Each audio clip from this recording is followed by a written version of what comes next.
इस क्लास में हम बात करेंगे बच्चे प्रोड्यूसर कंज्यूमर प्रॉब्लम की। वही प्रोसेस सिंक्रोनाइजेशन को हम आगे बढ़ा रहे हैं। तो प्रोसेस सिंक्रोनाइजेशन की और प्रॉब्लम कहाँ कहाँ आ सकती है, तो हम दूसरा बड़ा ही फेमस प्रॉब्लम की हम बात करेंगे, that is producer consumer problem. ठीक है, तो प्रोसेस सिंक्रोनाइजेशन में दूसरा प्रोड्यूसर कंज्यूमर प्रॉब्लम की हम बात करेंगे। तो देखो होता क्या है, जैसे सपोज दैट इसमें सिंपल अगर हम फिनोमिना की बात करें तो सिंपल फंडा हमारा ये है कि कोई भी जो प्रोड्यूसर है वो क्या करेगा, प्रोड्यूसर प्रोडक्ट को प्रोड्यूस करेगा। ठीक है, प्रोड्यूसर क्या कर रहा है, प्रोडक्ट को प्रोड्यूस कर रहा है। और जो कंज्यूमर है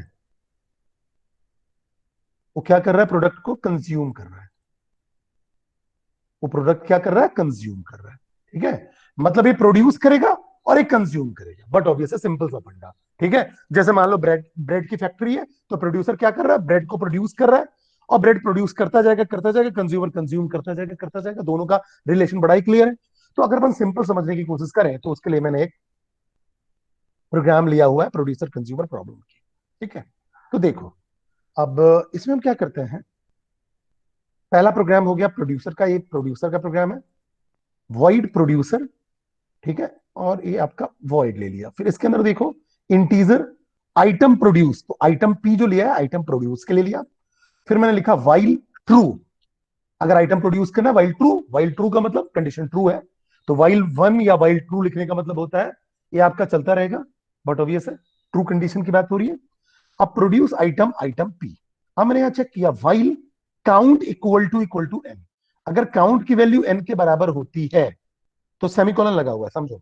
काउंट की वैल्यू एन के बराबर मतलब ये समझ लेते हैं कि हमारे पास जो मेमोरी का बफर है, ये मैक्सिमम बफर है हमारे पास, एन की वैल्यू है 8। ठीक है, तो हम समझ लो अगर हम ब्रेड के पैकेट की बात करें तो मैक्सिमम हमारे पास जो कहना चाहिए कैपेसिटी है वो मैक्सिमम 8 पैकेट ब्रेड प्रोड्यूस करने की कैपेसिटी है। तो बट ऑब्वियस है एक लेते हैं काउंट वेरिएबल ले लेते हैं, चलो पहले एक काउंट वेरिएबल ले लें, इंटीजर काउंट इक्वल टू 0। अब मैंने इंटीजर काउंट इक्वल टू 0 ले लिया। ठीक है, ये देखो अब इंटीजर काउंट इक्वल टू 0 लिया। जब मैंने इंटीजर काउंट इक्वल टू 0 लिया बेटा, तो हुआ क्या, ये मैं मान के चल रहा हूं कि अभी यहां पास काउंट की वैल्यू 0 है। लेकिन अगर काउंट की वैल्यू एन के बराबर हो जाए, मतलब इसमें पूरी जगह पे कुछ ना कुछ फिल हो जाए, यहाँ कोई x1 आइटम प्रोड्यूस हो गया, x2 आइटम प्रोड्यूस हो गया, ऐसे कर करके अगर 0 से लेकर 7 तक मतलब टोटल के टोटल 8 वैल्यूज आपके इन हो गए, या 8 आइटम हमने प्रोड्यूस कर दिया, तो जो काउंट होगा वो एन के बराबर हो जाएगा। अगर काउंट एन के बराबर हो जाता है, अगर काउंट की वैल्यू एन के बराबर हो जाती है, मतलब काउंट भी आपका कितना हो गया, 0 से लेकर यहां देखो ये कहां तक पहुंच जाए, सिंपल सी बात है 7 तक पहुंच जाए।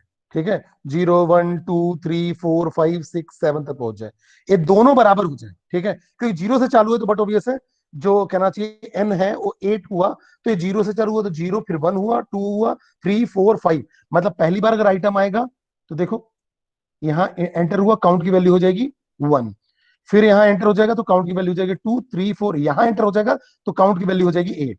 तो बट ऑब्वियस है एन के बराबर जैसे ही होगा तो 8 इक्वल टू 8, इसका मतलब आपका वाइल कंडीशन ट्रू हो गया।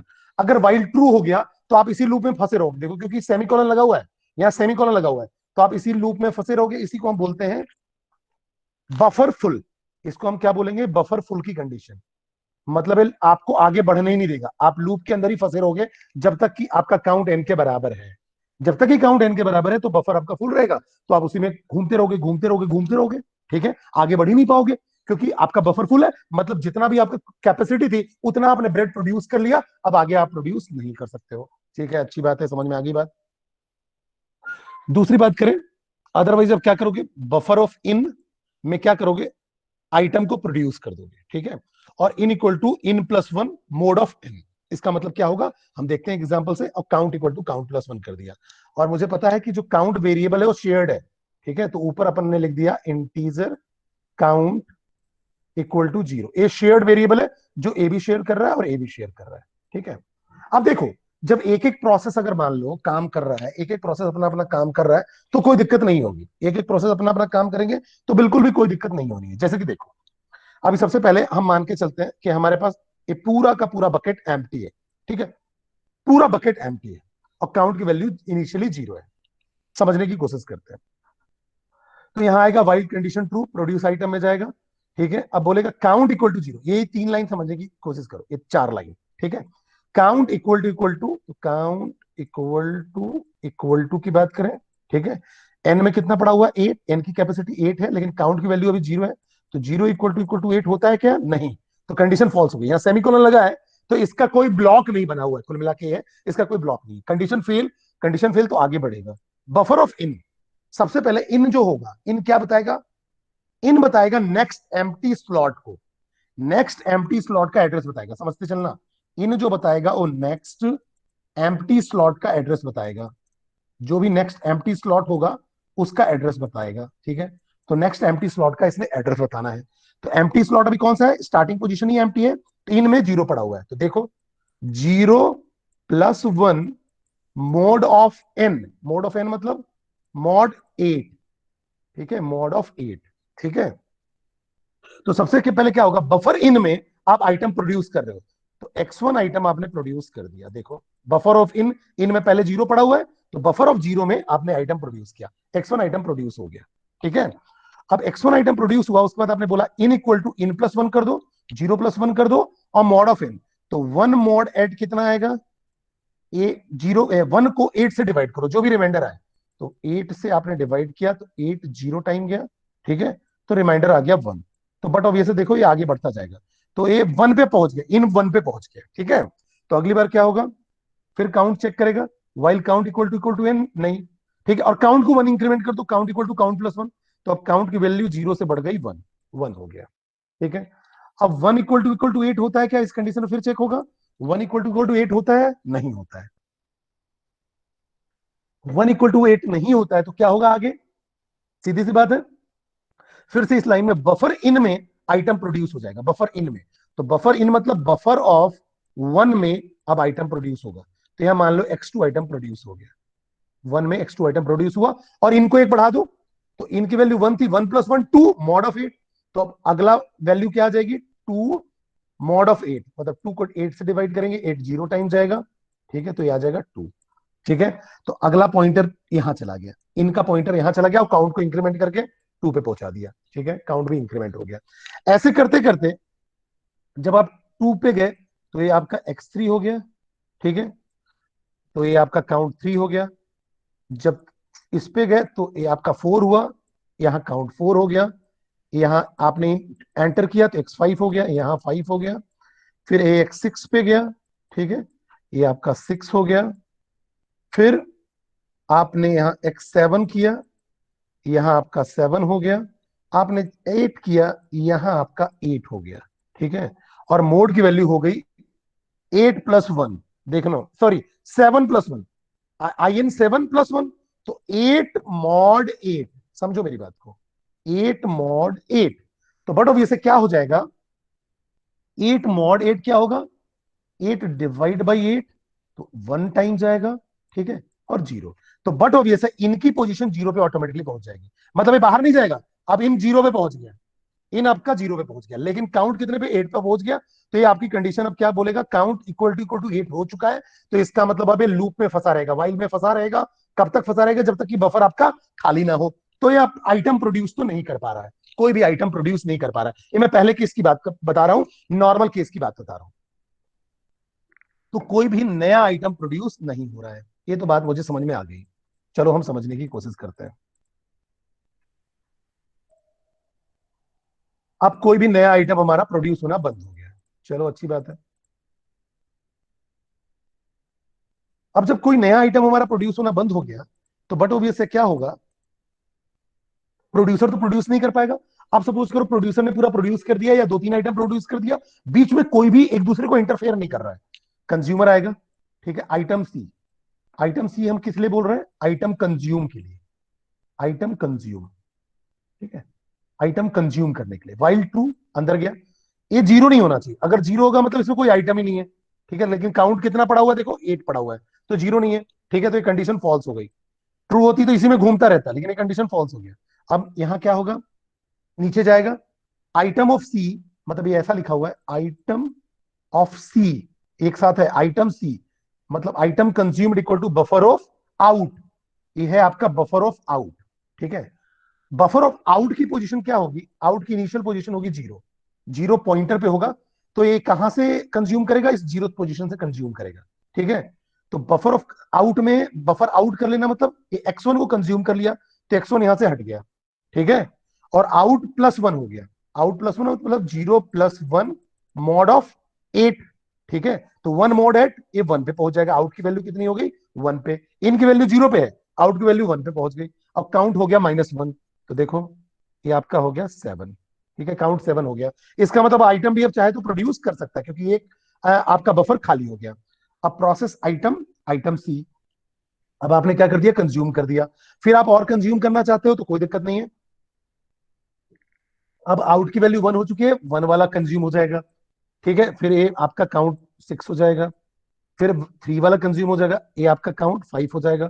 तो देखो ये बकायदा अगर दोनों अलग अलग चलते हैं तो कोई दिक्कत नहीं हो रहा है, दोनों में कोई दिक्कत नहीं है, बकायदा आराम से चल रहे हैं। अब क्या करे, अगर प्रोड्यूसर फिर चले तो प्रोड्यूसर जीरो में कुछ आइटम प्रोड्यूस कर देगा, फिर कंज्यूमर आ गया, कंज्यूमर तो यहां से कंज्यूम कर ही रहा है, अभी आपका आगे चल ही रहा है, कंज्यूम करता जाएगा, ये तो नया आइटम ऐड हुआ ना, कंज्यूमर का आउट यहाँ है, तो यहां से कंज्यूम करता जाएगा आगे। तो अलग अलग अगर आपके चलते रहेंगे प्रोसेस, मतलब शेयरिंग के बाद भी अगर सिंक्रोनाइज होकर चलेंगे, कि अगर एक ने काम कर रहा है, अगर एक उस पर्टिकुलर मेमोरी बफर पे वर्क कर रहा है और दूसरा अगर इंटरफेयर नहीं कर रहा है, तो कोई दिक्कत नहीं होगी। लेकिन बच्चे, दिक्कत कब आएगी समझते हैं, अब दिक्कत कब आएगी। ठीक है, अब मैंने फिर से ले लिया कि इंटीजर जो काउंट है, जो आईएनटी आपका काउंट है, उसकी वैल्यू जीरो है, और ये दोनों लोग शेयर कर रहे हैं इसको। ठीक है, ये दोनों लोग शेयर कर रहे हैं। अब होगा क्या, दिक्कत कब आएगी बेटा, समझो मेरी बात को। अब मान लो प्रोड्यूसर ने तीन आइटम कंज्यूम किया, x1, x2 और x3, सॉरी, प्रोड्यूसर ने तीन आइटम प्रोड्यूस किया, तो काउंट हो गया थ्री, जीरो, फिर वन, फिर टू, फिर थ्री, तो काउंट कितना हो गया, थ्री हो गया। चलो अच्छी बात है। अब क्या होगा बेटा, समझने की कोशिश करना। अब जब यहां पास आया item C equal to buffer of out, तो ये जीरो पोजीशन पे होगा आउट। ठीक है, इससे कंज्यूम करने की कोशिश करेगा, ठीक है ना, इससे कंज्यूम करने की कोशिश करेगा।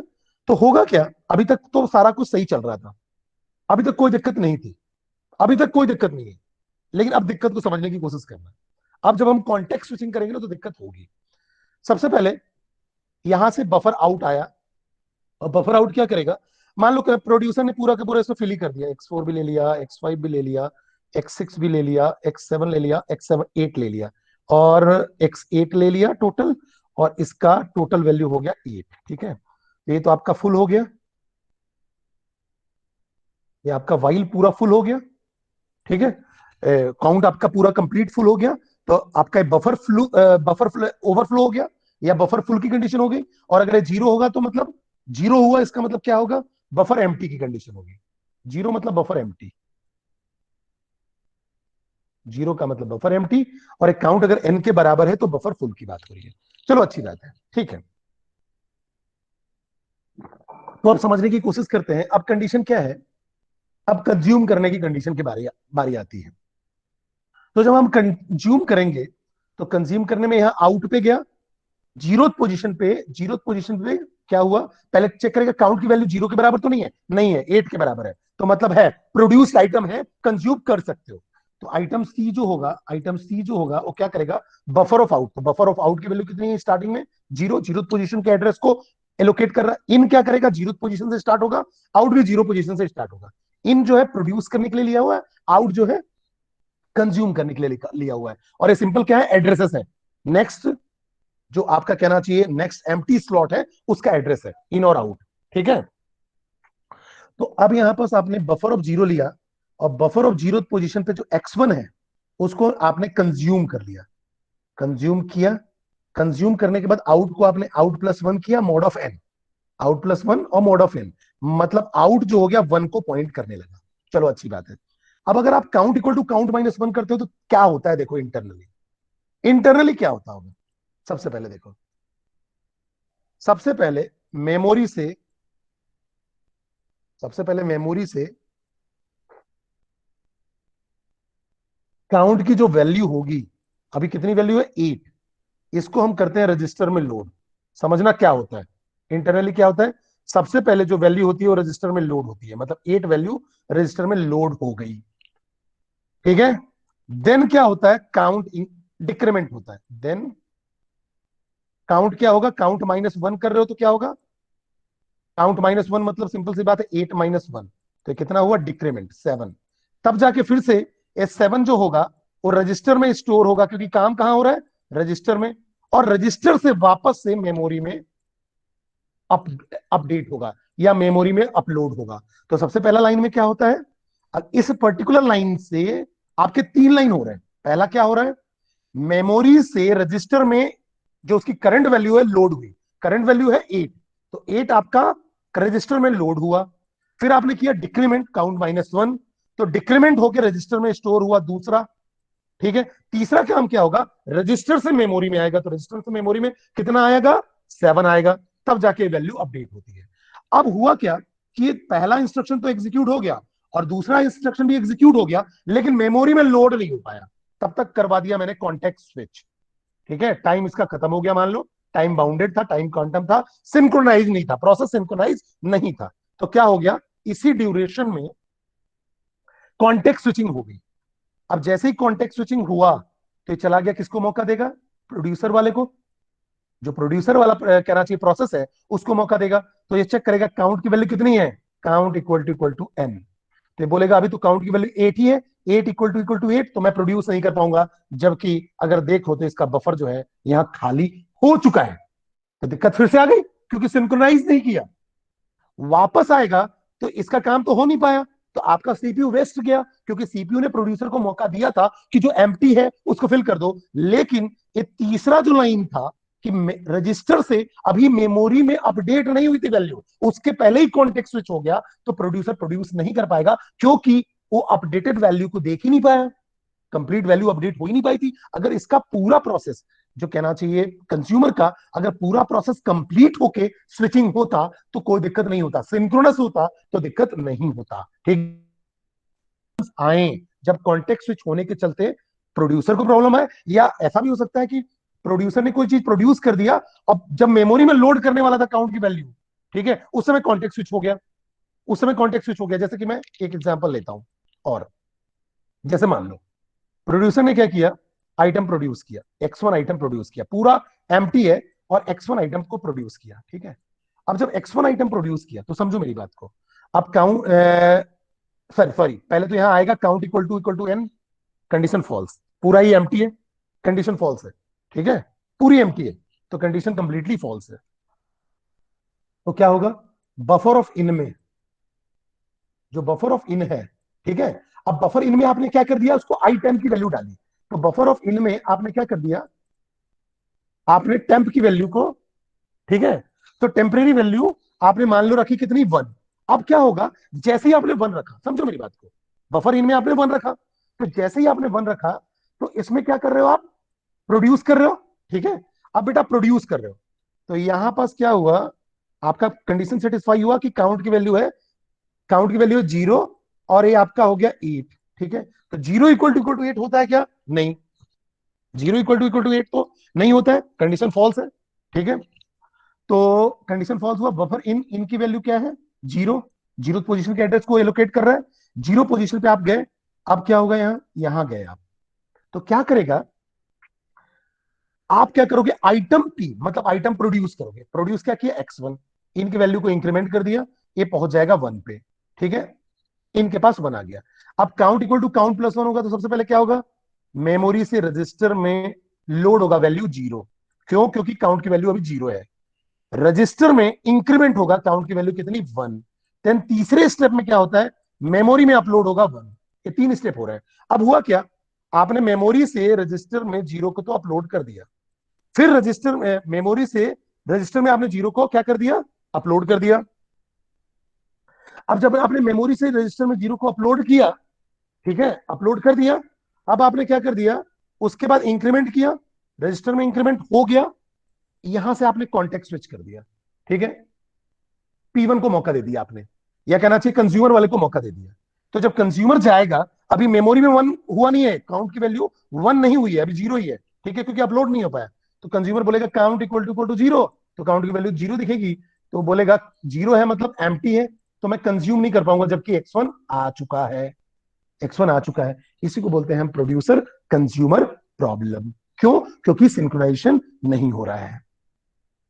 Is that clear?